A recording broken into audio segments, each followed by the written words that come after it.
voices in our heads now have a frequency. America's first competition talk show. You're in the hub.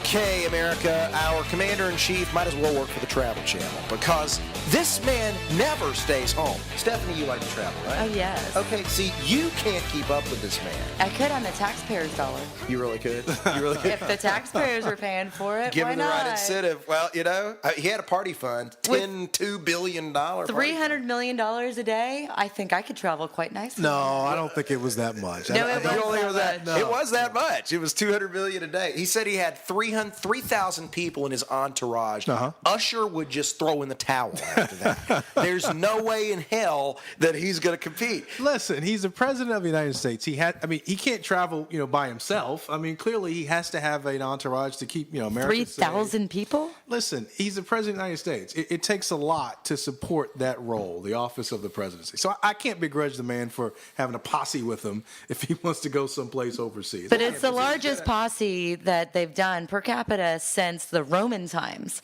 So why did you not? And No, they kept there was great an stats article back then too. I'm sure. There was an article though about the Rasmussen amount of people. reports. It's like the Rasmussen numbers came out on Alex the Great's conquest. Exactly. Okay, so I mean, but you got what? He started out in Mumbai. Yep. He rented this Taj Mahal type The hotel. No, the Taj Mahal Hotel. Yeah. Okay. So he was there, and he spent a few days there. Then he skedaddled on over to Jakarta to go home. Ooh, the birthers are getting teeny. and then he finishes up in Mumbai. Seoul. In Seoul. Thank Seoul you. for the Which is G20. a good place to be because they hate us and they're not giving us anything. But I mean, I can get the 3,000 people. I mean, he's if you had to put yourself in his shoes and walk a mile in his shoes, those are big feet. That's a lot of foot washing. A lot of foot washers there. A lot of people holding the. A lot of people with their hair and the oil. Exactly. Again, folks, he's the president of the United States. He's Okay, not we've had lots of- royalty. Yeah. Not like King Henry When you here. factor in Secret Service and all this, let's remember, Mumbai just got hit with the terrorist attack, I believe, a year ago. My point. I Why think go to it's 4 Mumbai? years ago. It's not saying, why don't you Skype it, Mr. President? We can do that now. You're the most technologically advanced president we've ever had. You have a BlackBerry. If it is not safe to go, don't spend our money because guess what? That's $300 million a day or $200 million that we could have given to soldiers that are actually in harm's way and have to be there. Listen. The left made these arguments against George Bush when he was president. They talked about how many times he went to his ranch and how much it costs and all that stuff. Listen, these are not legitimate discussions. I mean, he's the president of the United States. We need to support him. He needs to be able to do his job from wherever he is. So whatever you want to spend on sending him overseas, I don't really care about that. But that's my point. Wherever he is, he can do his job. Why go to Mumbai, Jakarta, and Seoul and spend $5 billion or whatever it was a day? I mean, to do part it? of his job is, to international relations, and I mean, you sometimes have to. You can't have the people always come to you. Sometimes you have to go to them. Sure. And that's a part of developing relations with other countries. So, I mean, it's nice if he could just sit up in the crib all day, eating Cheetos and have everybody come to him.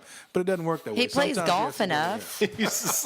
But $2 billion allegedly to bring in $10 billion. But at no point does he talk about the jobs. I think it was 53 jobs, something like that. 53,000 jobs that were created on the $10 billion investment. Now, if you want to So if you want to divide that out. If you want to criticize him for the content of what he's doing when he's there and some of his speeches, I'm all for that. But I can't in good faith criticize him for the size of his entourage. I mean, those are specious arguments. I mean, they don't. Okay, so then can you criticize him for the size of the bridge that they built using the United States Marine Corps engineers to get him from the hotel to the museum Hey, listen, back to the hotel? if it's They gonna built make it, him tore it safe- down in 60 minutes. If it's going to make him safe, we got to keep our president. And you know what? He's working overtime to make it as expensive as damn possible to keep him safe. Well, and think about it. Who's next in line? We have Biden, then we have Pelosi, then we have Harry Reid. At least till the end of the year. God forbid something did happen to the president. Yeah, I mean, we really should be on a red alert, code red, until we get rid of her. Because you just really can't have the dynasty kick in. So I don't know. I mean, do you see this as a net positive ultimately, or do we even know at this point? Is there any way to know this early?